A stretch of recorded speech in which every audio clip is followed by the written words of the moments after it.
Ya, shalom Bapak Ibu yang dikasihi Tuhan. Kalau Ya, selamat malam para kekasih Tuhan. Dan juga Bapak Ibu yang hadir di dalam Zoom meeting malam hari ini. Juga teman-teman yang dengan setia mengikuti dan mendengarkannya lewat live streaming melalui YouTube.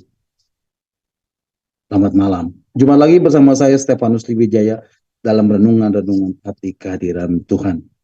Kiranya damai sejahtera Tuhan dan sukacita dari Allah Bapa dan Tuhan Yesus Kristus, dari Roh Kudus beserta dengan Bapak Ibu mulai sekarang sampai selama-lamanya.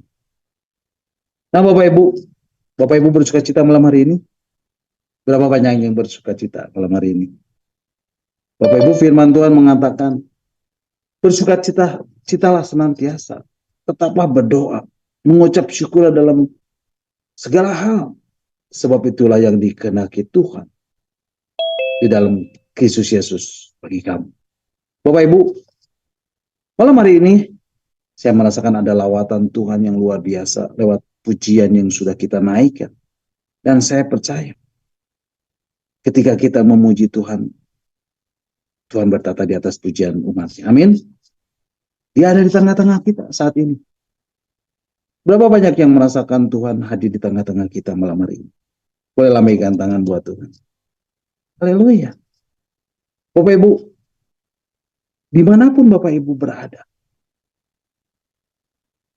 Roh Kudus, Roh Tuhan hadir. Dan Roh Allah itu tidak dapat dibatasi oleh apapun juga. Oleh setiap dimensi ruangan atau waktu. Dia menembus segala dimensi ruang dan waktu. Saya percaya ketika saya dilawat Tuhan malam hari ini, saya percaya Roh Kudus juga akan melawat Bapak Ibu yang melihat tayangan malam hari ini. Di tempat di mana Bapak Ibu berada. Amin. Nah Bapak Ibu, saya percaya ketika kita memilih untuk hadir malam hari ini, di dalam Zoom meeting malam hari ini, percayalah sesuatu akan terjadi. Bapak Ibu akan mengalami terobosan di dalam kehidupan Bapak Ibu. Bapak Ibu akan mengalami lawatan Tuhan malam hari ini. Dan saya percaya. Dan saya berharap sesuatu terjadi malam hari ini. Dan jangan biarkan malam ini berlalu dengan biasa-biasa saja. Karena Tuhan kita, Tuhan yang kita sembah selalu bisa membuat sesuatu yang baru di dalam hidup kita. Amin. Kasihnya selalu baru setiap hari. Kasihnya seperti embun yang turun setiap pagi. Dan itu selalu baru. Dan tidak pernah sama. Amin. Nah Bapak Ibu, malam hari ini kita akan kembali merenungkan bagian-bagian firman Tuhan tentang hati kehadiran Tuhan bagian yang ke-143. Dan Bapak Ibu bisa mendengarkan kembali renungan-renungan yang sudah saya sampaikan, yang sudah Pak Hen share lewat WhatsApp Discipleship at Zoom. Bapak Ibu, malam hari ini kita akan kembali membahas dan merenungkan bagian-bagian firman Tuhan tentang hati kehadiran Tuhan bagian yang ke-143. Dan malam hari ini saya masih beri tema hidupku adalah penyembahan. Dan ini adalah bagian yang ke-9. Bapak Ibu siap terima firman Tuhan malam hari ini? Berapa banyak yang rindu mengalami Tuhan malam hari ini? Katakan amin dan lambaikan tangan buat Tuhan. Haleluya. Nah Bapak Ibu, minggu yang lalu saya sudah menyampaikan renungan firman Tuhan yang menyatakan apakah yang Tuhan mau dari hidup kita. Karena firman Tuhan mengatakan bahwa dia adalah Allah yang cemburu. Nah Bapak Ibu, mari kita mengawalinya dan membaca di dalam kitab Keluaran pasal 34 ayat yang ke-14. Kitab Keluaran pasal 34 ayat yang ke-14 mengatakan, sebab janganlah engkau sujud menyembah kepada Allah lain. Karena Tuhan yang namanya cemburuan adalah Allah yang cemburu. Bapak Ibu, firman Tuhan mengatakan, janganlah engkau sujud menyembah kepada Allah lain. Karena Tuhan yang namanya cemburuan adalah Allah yang cemburu. Jadi Bapak Ibu, apakah yang Tuhan ingin dari kita? Dari Bapak Ibu, Saudara dan saya? Bapak Ibu tahu? yang Tuhan inginkan dari kita, yang Tuhan inginkan dari Bapak Ibu Saudara saya. Jangan engkau sujud menyembah kepada Allah lain. Nah Bapak Ibu, kalau Bapak Ibu perhatikan kata cemburu, Tuhan itu sangat cemburu. Firman Tuhan mengatakan, karena begitu besarnya dia mengingini Sion. Sebegitu besarnya cemburunya Bapak Ibu terhadap Sion. Bapak Ibu, mari kita akan membaca di dalam kitab Mazmur pasal 132 ayat yang ke-13 dan 14. Kitab Mazmur pasal 132 ayat 13 dan 14 mengatakan, sebab Tuhan telah memilih Sion, mengingininya menjadi tempat kedudukannya. Ayat 14, inilah tempat perhentianku selama-lamanya. Di sini aku hendak diam, sebab aku mengingininya. Bapak Ibu, siapa Sion ini Bapak Ibu? Sion berbicara tentang gerejanya, tentang Bapak Ibu Saudara dan saya, sebagai mempelai Tuhan, sebagai mempelai wanitanya. Haleluya. Jadi Bapak Ibu, Tuhan yang kita sembah itu Tuhan yang cemburu. Kok bisa ya? Tuhan itu cemburu? Apa sih maksudnya? Nah Bapak Ibu, saya mendapati di dalam kutipan The New Living Translation, ini bukan dari terjemahan ayat langsung Bapak Ibu, tapi dari penjabaran ayat Keluaran pasal yang 34 ayat ke-14. Dikatakan tentang kata cemburu.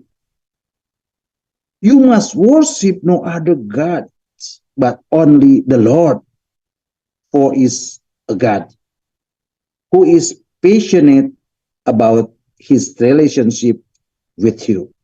Artinya, engkau tidak boleh menyembah kepada ilah-ilah lain kecuali Tuhan saja. Oleh karena dialah Tuhan yang sangat bergairah. Dialah Tuhan yang passionate, Bapak Ibu. Sangat bergairah di dalam hubungan, dalam persekutuan dengan Bapak Ibu Saudara saya. Jadi Bapak Ibu, ternyata Tuhan yang kita sembah itu adalah Tuhan yang mengasihi kita dengan penuh gairah. Tuhan yang mengasihi orang-orang yang dikasihinya dengan penuh gairah. Mengasihi Bapak Ibu Saudara saya dengan penuh gairah. Nah, karena Tuhan mengasihi Bapak Ibu Saudara saya dengan gairah, karena kasih Tuhan itu sedemikian besarnya kepada Bapak Ibu Saudara saya, sehingga di dalamnya terkandung rasa cemburu, Bapak Ibu. Bapak Ibu, karena begitu sayangnya, karena begitu besar kasihnya Tuhan kepada kita, kepada Bapak Ibu Saudara saya, sehingga Tuhan menjadi cemburu kalau kita menyembah kepada Allah-Allah lain. Yang setuju katakan amin. Nah Bapak Ibu, manusia bisa cemburu? Pasti bisa Bapak Ibu. Karena manusia memiliki rasa cemburu. Tapi kalau manusia cemburunya mengerikan Bapak Ibu. Ada yang sampai bunuh-bunuhan Bapak Ibu. Tapi kecemburuan manusia dan kecemburuan Tuhan itu berbeda. Bapak Ibu, kecemburuan manusia sampai hal-hal yang mengerikan. Tetapi kalau kecemburuan Tuhan itu begini. Bapak Ibu, kecemburuan Tuhan itu karena besar gairahnya untuk memproteksi kita. Untuk memproteksi Bapak Ibu Saudara saya. Dari apa? Dari pengaruh dunia dan iblis. Wow, luar biasa Bapak Ibu. Bapak Ibu, ketika saya mengerti kebenaran ini, wow, Tuhan kita itu luar biasa Bapak Ibu. Dan dia sangat mengasihi kita. Amin. Tuhan itu cemburu. Kalau Bapak Ibu Saudara saya main-main dengan dunia. Kalau Bapak Ibu Saudara saya lebih mengingini dunia. Kalau Bapak Ibu Saudara saya lebih mencintai dunia. Bapak Ibu, begitu hati kita hati Bapak Ibu menyimpang, hati Bapak Ibu bergeser, dan Bapak Ibu lebih mengingini yang lain. Mengingini apa Bapak Ibu? Mengingini harta kekayaan. Dan Bapak Ibu hanya berfokus kepada uang, uang, dan uang. Bapak Ibu berfokus hanya kepada pekerjaan. Apalagi Bapak Ibu? Bapak Ibu hanya berfokus kepada anak-anak. Bapak Ibu terlalu sayang kepada anak-anak. Bapak Ibu mengasihi anak-anak dengan terlalu berlebihan. Bapak Ibu terus berfokus kepada usaha Bapak Ibu, kepada perusahaan Bapak Ibu. Bapak Ibu terlalu berfokus mengejar pangkat dan jabatan Bapak Ibu. Bapak Ibu, karena kecemburuan itu begitu besar gairahnya kepada kita, maka Tuhan memproteksi kita, memproteksi Bapak Ibu Saudara saya, supaya Bapak Ibu Saudara saya tidak terlena atau terkena pengaruh dunia ini. Tidak terpengaruh oleh iblis. Nah Bapak Ibu, bagaimana caranya supaya kita tidak membuat Tuhan cemburu? Yaitu dengan cara melekatkan hati kita kepada Tuhan. Dan ini menjadi hal yang sangat penting berkaitan dengan penyembahan. Nah Bapak Ibu, bagaimana caranya kita melekatkan hati kita kepada Tuhan itu Bapak Ibu? Simpel Bapak Ibu. Caranya dengan kita terus-menerus membangun relationship dengan Tuhan setiap hari. Miliki saat teduh setiap hari. Bahkan 1 jam sekali setiap hari. Kita menaikkan doa, kita menaikkan pujian, kita menaikkan penyembahan, kita mendeklarasikan firman. Bapak Ibu harus memiliki hubungan pribadi masing-masing dengan Tuhan. Bukan hanya pada saat ibadah saja. Penyembahan di dalam ibadah adalah penyembahan korporasi. Tapi Bapak Ibu harus memiliki waktu. Dan saya katakan, Bapak Ibu harus dengan sengaja meluangkan waktu untuk menyembah Tuhan secara pribadi. Face to face. Dan setiap kita harus memiliki suasana penyembahan seperti itu. Amin. Bapak Ibu, Alkitab berkata, janganlah engkau sujud menyembah kepada Allah lain. Jadi Bapak Ibu, kita harus selalu melekatkan hati ini kepada Tuhan. Karena dunia dengan gravitasinya, dengan kekuatannya, dan ini sangat mengerikan Bapak Ibu. Sangat mengerikan. Sangat mengerikan. Dunia sedang terus menarik kita masuk ke dalam sistem dunia ini. Bapak Ibu, setiap hari Bapak Ibu pegang gadget bukan? Berapa jam setiap hari Bapak Ibu pegang gadget dan baca gadget? Dan itu lebih dari membaca Alkitab bukan? Coba Bapak Ibu perhatikan. Bapak Ibu, firman Tuhan yang sudah kita baca tadi mengatakan, jangan engkau sujud menyembah kepada Allah lain. Karena Tuhan yang namanya cemburuan adalah Allah yang cemburu. Jadi Bapak Ibu, Tuhan mau supaya hati kita tetap dan terus bergairah dan menyembah kepada Tuhan. Tuhan mau supaya mata hati kita tidak berpaling dari Tuhan. Bapak Ibu, minggu yang lalu kita sudah belajar dari kehidupan Abraham. Ketika Tuhan memerintahkan Abraham untuk mempersembahkan anak yang dikasihinya. Dan Abraham didapati lebih mengasihi Tuhan daripada anaknya. Wow, luar biasa Bapak Ibu. Dan malam hari ini kita akan membahas tokoh yang tidak asing lagi bagi kita. Yang hatinya selalu melekat kepada Tuhan. Dan saya suka dengan tokoh ini. Dia adalah Daud. Bapak Ibu, Daud ini sudah diceritakan berulang-ulang. Berulang-ulang kali. Tapi saya suka sekali dengan ayat yang satu ini. Mari Bapak Ibu kita akan membacanya. Di dalam surat Kisah Para Rasul pasal 13 ayat yang ke-22. Surat Kisah Para Rasul yang ayat yang pasal 13 ayat yang ke-22 mengatakan,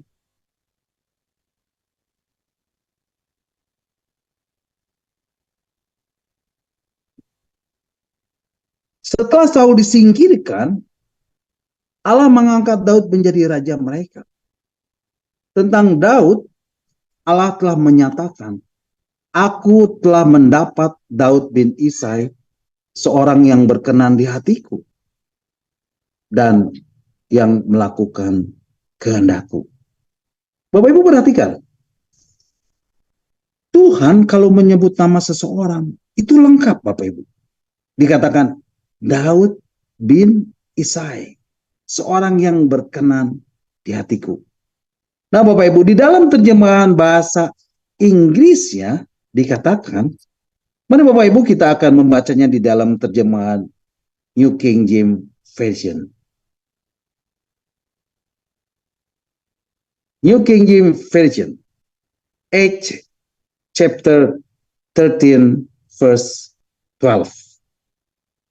And when he had removed him, he raised up for them David as king, to whom also he gave testimony and said, I have found David, the son of Jesse, a man after my own heart, who will do all my will.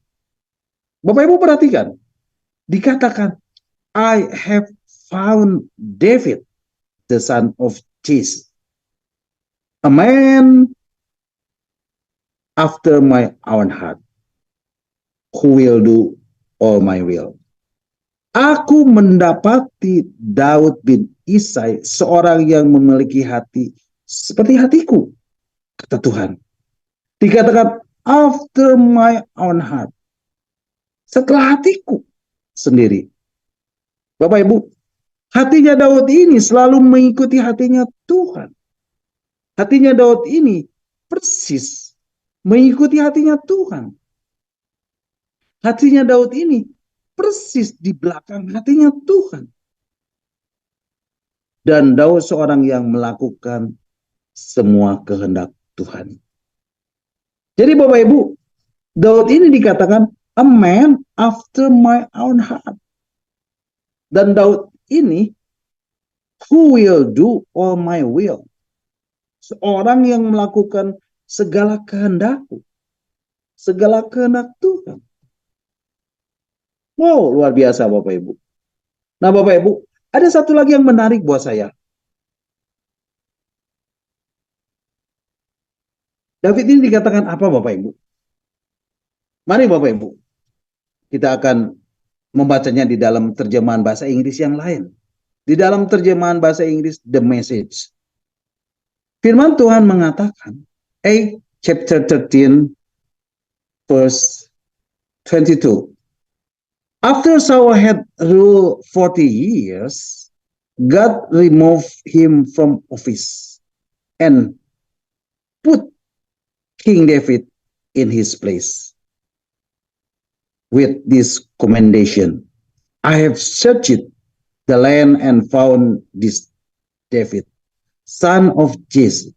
He is a man whose heart beats to my heart, a man who will do what I tell him. Setelah Daud memerintah selama 40 tahun, Tuhan menyingkirkan dia dan mengangkat Daud sebagai raja. Tentang Daud, dia berkata, aku telah mencari dan telah menemukan Daud bin Isai. Nah Bapak Ibu perhatikan, he is a man whose heart beats to my heart. A man who will do what I tell him. Dia seorang yang memiliki heartbeats. Apa itu heartbeats, Bapak Ibu? Heartbeats itu adalah detak jantung. Dikatakan apa Bapak Ibu? He is a man whose heart beats to my heart. Seorang yang memiliki detak jantung seirama dengan detak jantungku. Wow, luar biasa Daud ini Bapak Ibu. Bapak Ibu, apa itu memiliki detak jantung seirama dengan detak jantungku? Itu artinya detak jantungnya Daud ketika bertemu dengan Tuhan itu berdegup kencang. Berdegup kencang. Deg, deg, deg, deg, deg. Itulah Daud, Bapak Ibu. Bapak Ibu, sebenarnya itu tuh seperti apa Bapak Ibu? Izinkan saya menjelaskannya kepada Bapak Ibu. Bapak Ibu, saya jadi teringat ketika masa-masa kecil saya. Ketika saya masih duduk di SD kelas 5 atau kelas 6, masa-masa SMP, kita tuh sering dijodoh-jodohin sama teman-teman, bukan? Atau dipasang-pasangin. Kalau suka sama cewek atau cowok, Bapak Ibu. Bukan pacar-pacaran sih. Nah, Bapak Ibu, ketika Bapak Ibu mulai suka sama cewek atau cowok yang dijodoh-jodohin itu, dan ketika ketemu cewek atau cowok itu, atau cewek itu mendekat, kemudian mata kita beradu pandang, hati kita berpadu, Bapak Ibu, jantung ini berdegup kencang. Betul? Deg, deg, deg, deg, deg. Betul gitu Bapak Ibu? Bapak Ibu, ternyata Daud ini jantungnya seperti itu kepada Tuhan, Bapak Ibu. Begitu dia datang kepada Tuhan, ketemu dengan Tuhan, deg, deg, deg, deg, deg, deg, bergairah sama Tuhan. Karena cintanya kepada Tuhan, Bapak Ibu. Dan ini Alkitab yang menuliskannya, Bapak Ibu. Dan Tuhan mengatakannya. Tuhan yang menyebutnya, Bapak Ibu. He is a man whose heart beats to my heart. Daud ini seorang yang jantungnya tertuju kepada jantungku. Detak jantungnya terarah, tertuju, dan seirama dengan detak jantungku. Wow, keren Bapak Ibu. Itulah yang namanya cinta, Bapak Ibu. Itu tandanya cinta, Bapak Ibu. Jatuh cinta, Bapak Ibu. Bapak Ibu, pernahkah Bapak Ibu jatuh cinta kepada Tuhan? Pernah, Pak. Waktu kita lahir baru, waktu cinta mula-mula, dan saya menggebu-gebu, Pak. Oh ya? Cuman waktu itu bukan? Cuman waktu itu doang bukan? Bagaimana dengan sekarang? Bapak Ibu masih menggebu-gebu? Bapak Ibu masih bergairah? Bapak Ibu masih memiliki perasaan cinta? Masih jatuh cinta? Masih rindu ketemu Tuhan? Masih rindu mendekat kepada Tuhan? Masih rindu dekat dengan Tuhan? Masih mau curhat dengan Tuhan? Masih deg, deg, deg, deg, deg kalau ketemu Tuhan? Mari Bapak Ibu, kita gairahkan kembali perasaan kita kepada Tuhan. Seperti pertama kali kita jatuh cinta kepada Tuhan. Yang setuju katakan amin. Haleluya. Nah Bapak Ibu, selanjutnya Alkitab The Message mengatakan apa Bapak Ibu? A man who will do what I tell him. Seorang yang melakukan apa yang kukatakan kepadanya. Wow, luar biasa Bapak Ibu. Bapak Ibu, apakah Bapak Ibu selalu melakukan apa yang Tuhan perintahkan kepada Bapak Ibu? Mari Bapak Ibu, kita belajar dari Daud ini. Untuk selalu melakukan apa yang Tuhan katakan kepada kita. Apa yang Tuhan kehendaki di dalam hidup ini. Mari kita kembali memiliki hubungan dengan Tuhan. Memiliki relationship dengan Tuhan. Mari kita bawa hati ini kembali melekat kepada Tuhan. Mari kita tingkatkan jam-jam doa kita. Minimal 1 jam sekali setiap hari. Kita menaikkan pujian. Kita menaikkan penyembahan. Kita menaikkan doa. Kita mendeklarasikan firman Tuhan. Amin. Itulah yang Tuhan mau.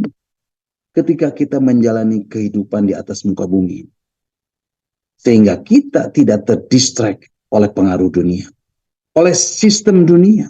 Oleh kenikmatan dunia yang selalu menarik kita untuk masuk ke dalam pengaruh dunia ini.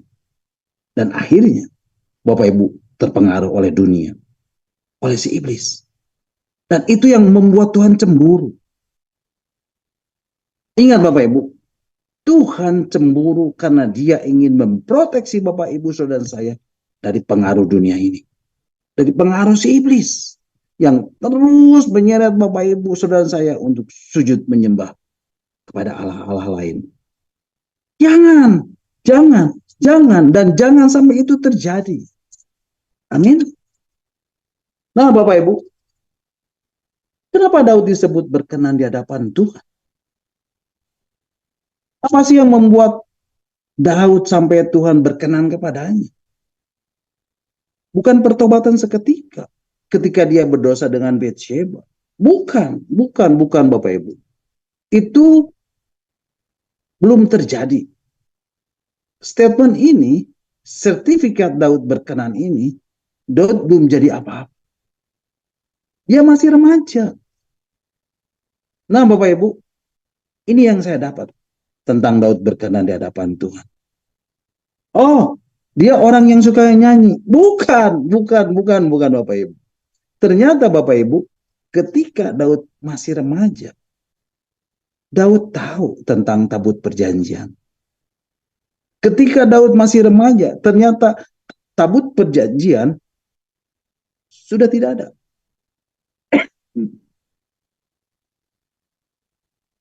Sudah tidak ada di Israel dan sudah hilang ketika bangsa Israel mengalami kalah perang. Dan tidak ada seorang pun yang rindu untuk tabut perjanjian itu kembali. Nggak ada Bapak Ibu. Nah, tiba-tiba Daud berkata dalam Mazmurnya. Mari Bapak Ibu kita akan membacanya. Di dalam kitab Mazmur pasal 132 ayat yang ketiga sampai yang kelima. Kitab Mazmur 132 ayat 3 sampai kelima. Firman Tuhan mengatakan, sesungguhnya aku tidak akan masuk ke dalam kemah kediamanku. Tidak akan berbaring di ranjang petiduranku. Bapak Ibu, wow, dahsyat Bapak Ibu. Ini Daud yang berkata Bapak Ibu. Kemudian di ayat yang keempat dikatakan, sesungguhnya aku tidak akan membiarkan mataku tidur atau membiarkan kelopak mataku terlelap sampai aku mendapat tempat untuk Tuhan, kediaman untuk yang maha kuat dari Yakub. Wow, luar biasa Bapak Ibu.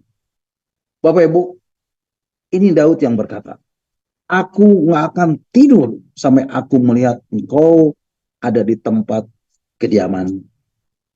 Bapak Ibu perhatikan, ada seorang anak remaja, nggak punya jabatan apa-apa, tapi dia sudah bisa melihat hal yang paling penting dan hal yang paling berkenan bagi Tuhan. Perhatikan, sampai aku mendapat tempat kediaman untuk Tuhan. Wow, luar biasa Bapak Ibu. Luar biasa Daud ini, Bapak Ibu.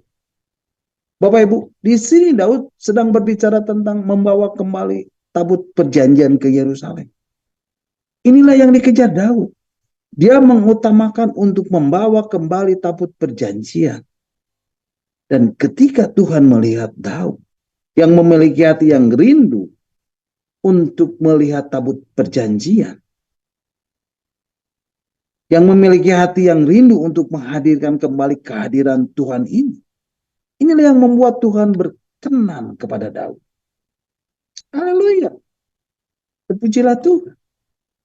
Nah Bapak Ibu, ketika Daud sudah menjadi seorang raja yang baru, yang memerintah atas seluruh Israel, dan Daud menyadari bahwa pada masa Saul masih menjadi raja, penekanan terhadap tabut Allah tidaklah menjadi utama selama masa tersebut. Saul tidak menginahkannya. Mari Bapak Ibu kita akan membacanya di dalam kitab 1 Tawarikh pasal yang ke-13 ayat yang ketiga. Inilah yang dikatakan Daud. 1 Tawarikh pasal 13 ayat yang ketiga mengatakan, dan baiklah kita memindahkan tabut Allah kita ke tempat kita. Sebab pada zaman Saul kita tidak mengindahkannya. Bapak Ibu lihat, Inilah kepedulian Daud tentang tabut Allah. Bagi Daud ini menjadi sangat penting karena tabut Allah mempresentasikan akan kehadiran Tuhan. Akan hadirnya Tuhan atas umat Israel. Dan Daud tahu benar akan hal ini. Karena Daud selalu berada di hadirat Tuhan. Selalu menghadirkan kehadiran Tuhan. Selalu menghadirkan hadiran Tuhan. Menghadirkan hadirnya Tuhan di dalam hidup. Maka dari itu Daud mengatakan, baiklah kita memindahkan tabut Allah kita ke tempat kita. Bapak Ibu, Daud menyadari bahwa tidak ada tabut perjanjian, artinya tidak ada penyembahan kepada Tuhan. Karena itu adalah perjalanan spiritual orang Israel.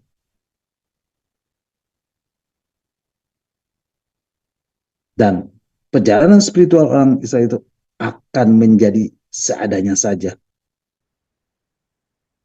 tanpa tabut perjanjian. Padahal hati mereka rindu akan Tuhan. Dan Daud sebagai pemimpin menyadari dan mengetahui semuanya itu. Bahwa ia harus mengembalikan bagian-bagian dari perabotan suci itu ke tempat yang semestinya. Ia harus menempatkannya seperti yang sudah Tuhan rancang. Bahkan sampai menaruh bagian-bagian kecil dari perabotan itu. Dan menempatkannya pula pada tempat yang khusus. Bagi Daud, jika masalahnya adalah hubungannya dengan Tuhan, berhubungan dengan Tuhan, tidak ada perincian yang tidak penting. Dan itulah yang membuat hatinya berkenan di hati Tuhan. Bapak Ibu, mari kita perhatikan. Ada beberapa peristiwa yang penting yang Daud lakukan ketika Daud membawa tabut Allah ke Yerusalem ini. Bapak Ibu, dikatakan kemudian Daud berunding dengan pemimpin-pemimpin pasukan 1000 dan pasukan 100 dan dengan semua pemuka untuk mengembalikan tabut perjanjian itu dari Kiryat Yearim ke Yerusalem. Dan ketika tabut itu dipindahkan, Daud melakukan kesalahan yang fatal di sini. Apa kesalahannya Bapak Ibu? Bapak Ibu, nanti Bapak Ibu bisa membacanya di dalam kitab 1 Samuel, kitab 2 Samuel pasal yang ke-6 ayat yang pertama sampai yang ke-8. Nah, Bapak Ibu, di sini Daud memberi terobosan baru. Tabut perjanjian itu mau dipindahkan ke Gunung Sion. Luar biasa Bapak Ibu. Alkitab berkata, ketika tabut perjanjian itu jalan, Daud menari sekuat tenaga, diiringi ceracak, gamus, rebana, tari-tarian, menari, menyanyi, sekuat tenaga. Praise and worship. Sedangkan ketika di Gunung Gibeon, dikatakan yang ada adalah peraturan. Peraturan. Tidak boleh begini, tidak boleh begitu. Dan tidak boleh dilanggar. Yang itu tidak boleh dilanggar. Yang ini tidak boleh dilanggar. Akibatnya apa Bapak Ibu? Tabut perjanjian Tuhan dirampas. Di Kiryat Yearim tiba-tiba muncul gerakan baru dipimpin oleh Raja Daud. Kukan menari, kukan menari, kukan menari, seperti Daud menari. Wow, luar biasa Bapak Ibu. Lompat-lompat, tepuk tangan. Ternyata tidak segalanya. Kalau kita mengabaikan hukum Taurat. Dikatakan seperti Uza mati karena murka Tuhan. Allah berkata harus dipikul oleh Imam Lewi. Tapi di sini Daud buatkan kereta baru. Dan tabut perjanjian ditaruh di atasnya. Diangkat dan ditarik dengan lembu. Dan Tuhan murka. Bapak Ibu, pada waktu Daud menjadi takut kepada Tuhan. Lalu katanya, bagaimana tabut Tuhan ini dapat sampai kepada aku? Sebab itu Daud tidak mau memindahkan tabut Tuhan itu ke tempatnya, ke kota Daud. Tetapi Daud menyimpang dan membawanya ke rumah Obed-Edom. Orang Gad itu 3 bulan lamanya tabut itu tinggal di rumah Obed-Edom, orang Gad itu. Dan Tuhan memberkati Obed-Edom dan seisi rumahnya. Bapak Ibu perhatikan, tabut perjanjian yang merupakan representasi kehadiran Tuhan. Hadirat Tuhan, hadirnya Tuhan. Dan itu membawa blessing. Itu membawa berkat. Firman Tuhan mengatakan Tuhan memberkati seisi rumah Obed-Edom dan segala yang ada padanya oleh karena tabut Allah itu. Wow, luar biasa Bapak Ibu. Bapak Ibu, percayalah dan yakinlah. Ketika Bapak Ibu menghadirkan kehadiran Tuhan, menghadirkan hadirat Tuhan, menghadirkan hadirnya Tuhan di dalam hidup Bapak Ibu, maka hidup Bapak Ibu akan dipenuhi dengan blessing. Hidup Bapak Ibu akan diberkati. Amin. Haleluya. Nah Bapak Ibu, ketika hal ini terjadi, diberitahukanlah kepada Raja Daud, Tuhan memberkati seisi rumah Obed-Edom dan segala yang ada padanya oleh karena tabut Allah itu. Lalu apa yang Daud lakukan?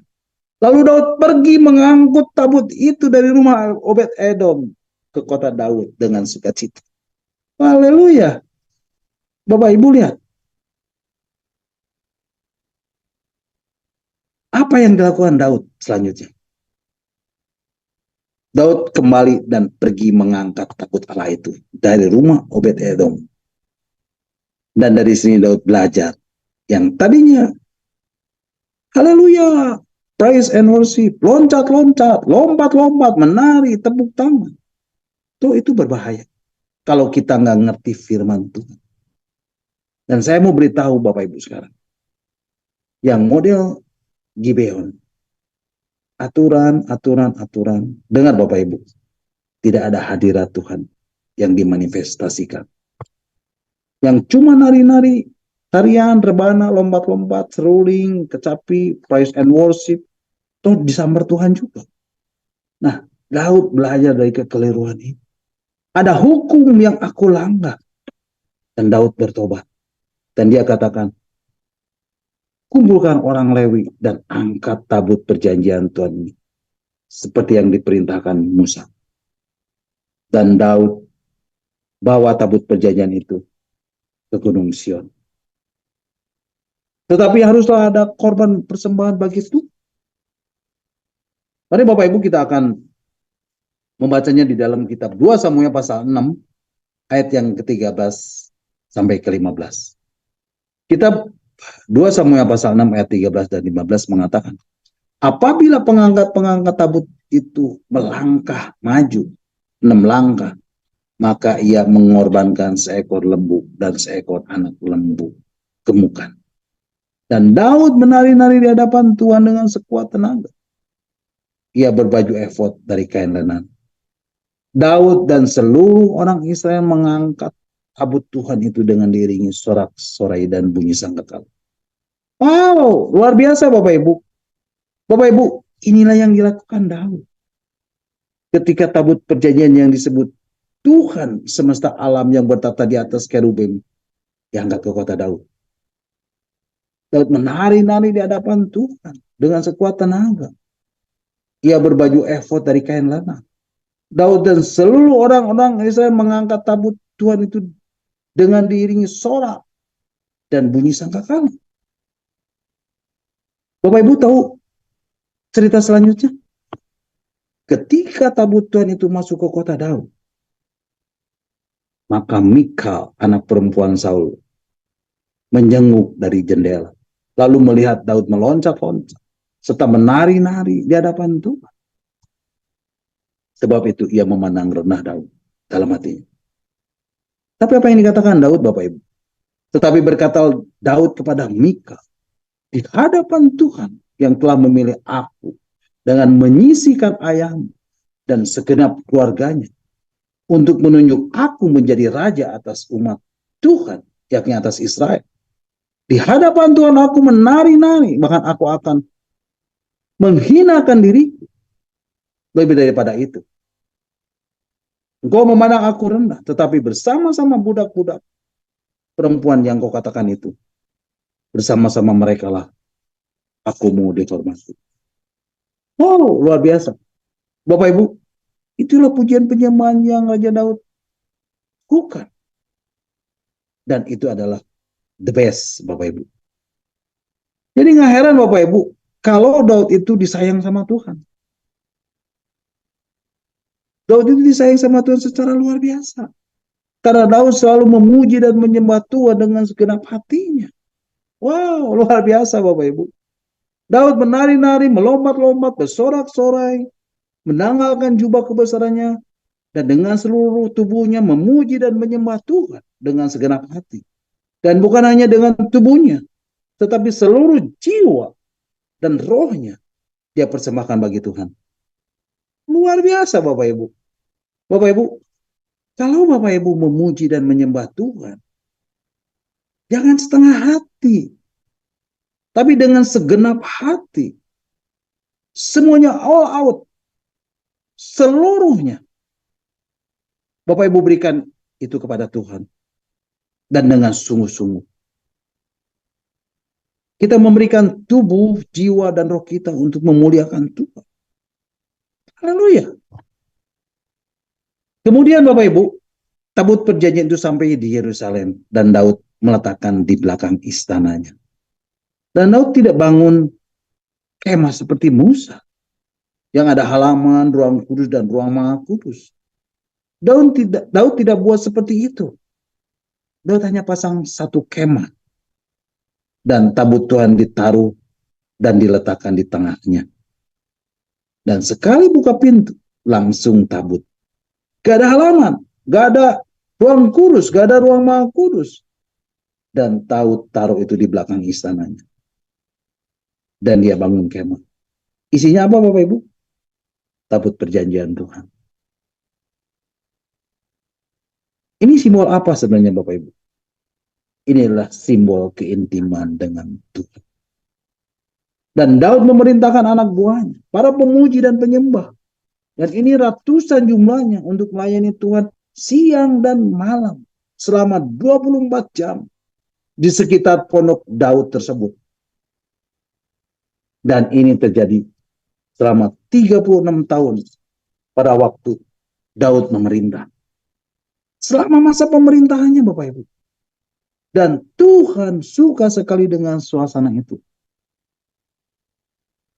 Karena di sana ada suasana pujian dan penyembahan. Di mana Allah dan umatnya berkasih-kasihan. Wow, luar biasa. Dan itu adalah tempat percintaannya Tuhan dengan umatnya. Sehingga dia bilang, aku rindu kembali pada suasana seperti itu. Kalau engkau mempersiapkan tempat semacam itu, aku akan datang. Jadi Bapak Ibu bukan bangunannya yang Tuhan mau, tetapi suasananya. Dan inilah yang Tuhan sukai dari hatinya Daud. Daud memiliki hati yang benar-benar rindu kepada Tuhan. Dan selalu ingin berada dekat di hadirat Tuhan. Bapak Ibu, inilah kualitas penyembahan yang Tuhan mau. Memiliki kerinduan yang mendalam akan kehadirannya. Akan hadiratnya. Akan hadirnya Tuhan. Mari Bapak Ibu, milikilah kerinduan yang mendalam akan kehadirannya. Akan hadiratnya. Akan hadirnya Tuhan di dalam hidup ini. Milikilah hati yang benar-benar rindu kepada Tuhan.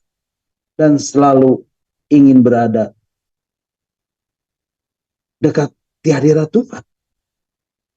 Jadikanlah hidup kita ini menjadi penyembahan kepada Tuhan. Mari kita bawa hidup kita ini untuk terus melekatkan hati kita kepada Tuhan.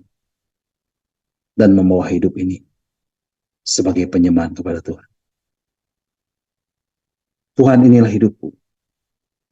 Ku persembahkan bagimu sebagai penyembahan. Hidupku adalah penyembahan bagimu. Hidupku adalah penyembahan bagi Tuhan. Amin. God bless you all. Nah Bapak Ibu, sampai di sini dulu renungan kita malam hari ini. Dan di akhir dari renungan ini saya menaikkan satu pujian. Ajari aku mengerti perasaan. Biarlah pujian ini boleh memberkati kita semuanya. Mari Bapak Ibu kita angkat pujian ini bersama-sama. Ajari aku mengerti perasaan.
Tuhan dengarkanlah doaku.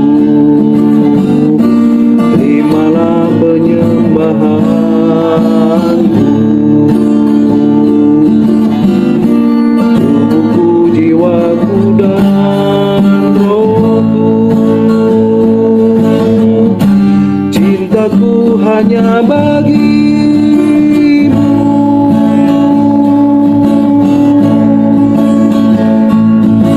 Ajari aku mengerti perasaanmu, mengerti detak jantungmu. Biarkan aku punya keintiman hanya denganmu, sampai kau dapati hatiku seirama dengan hatimu. Ajari aku mengerti perasaanmu, mengerti detak jantungmu. Biarkan aku punya keintiman hanya denganmu, sampai ku dapati hatiku seirama dengan hatimu. Sampai kau dapati hatiku seirama dengan hatimu. Sampai kau dapati hatiku seirama dengan hatimu.